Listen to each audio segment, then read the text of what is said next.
Buongiorno cari amici del canale del Marietto Veneziano e benvenuti anche oggi alla piccola pillola che vi voglio proporre. Oggi vi voglio proporre un quadrante radiostesico per vedere quando succederà qualcosa in un determinato periodo dell'anno. Spesso molte persone mi fanno la domanda: ma quando mi succederà questa cosa? In che mesi? No? Allora la radiostesia ci viene in aiuto con un circuito che il vostro Marietto ha messo nel sito web del ilcapitano.altervista.org oppure anche nel gruppo di Facebook che condivido con la nostra famosa ormai Hildegarda. A proposito, se non siete già iscritti al canale di Hildegarda, potete pure farlo tranquillamente, il canale YouTube, e se non siete iscritti al mio canale sarebbe bello se lo poteste fare.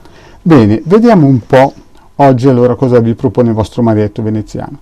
La prima cosa, come ogni volta, prendiamo in esame il quadrante radiostesico per la valutazione e facciamo la domanda: sarà nel prossimo anno che succederà quella cosa che dovrebbe succedere? In questo caso noi mettiamo qualcosa di ipotetico e vediamo che il pendolino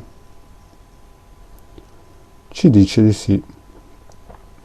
Ipotizziamo che facciamo una domanda, sarà ipotetica, facciamo il prossimo anno che io guiderò la moto.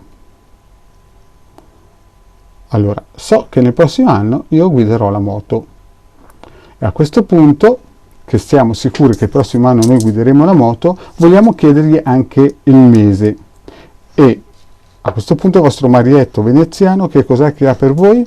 Un bel quadrante radiostesico con i mesi dell'anno, vedete? E a questo punto facciamo la famosa domanda: in che mese dell'anno io guiderò la moto? Ci posizioniamo dove va inserito il testimone. Chiaramente in questo momento è solo un esempio pratico, non è che non dovete mettere la foto della moto o il testimone della moto, e vi impegnate trasportando la vostra mente in acquiete mentale Colom, come vi ho spiegato, e vediamo quando il pendolino mi dirà che io guiderò la moto il prossimo anno. Quindi il pendolino in questo momento mi sta dicendo che verso febbraio o marzo guiderò la moto.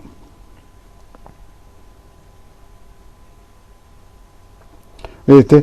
Quindi è solamente un esempio, voi potete fare qualsiasi tipo di domanda, potete chiedere ad esempio quando io incontrerò la mia anima gemella, oppure quando io andrò a, non so, avrò un nuovo lavoro o incontrerò Caio Sempronio. Sta sempre a voi decidere la domanda, e questo quadrante radiostesico mesi-anni è quello che potrebbe servire per un anno, chiaramente. Allora, poi dove lo si può scaricare questo quadrante radiostesico? Questo quadrante radiostesico lo si può scaricare, ripeto, nel sito del ilcapitano.altervista.org oppure nei nostri gruppi di Hildegarda e io, cioè Marietto Veneziano, su Facebook. Basta che cercate Hildegarda o Marietto Veneziano e trovate i nostri gruppi dove noi siamo moderatori. Quindi cari amici, anche per oggi la pillola è finita e vi ringrazio di avermi ascoltato e ci vediamo alla prossima. Ciao!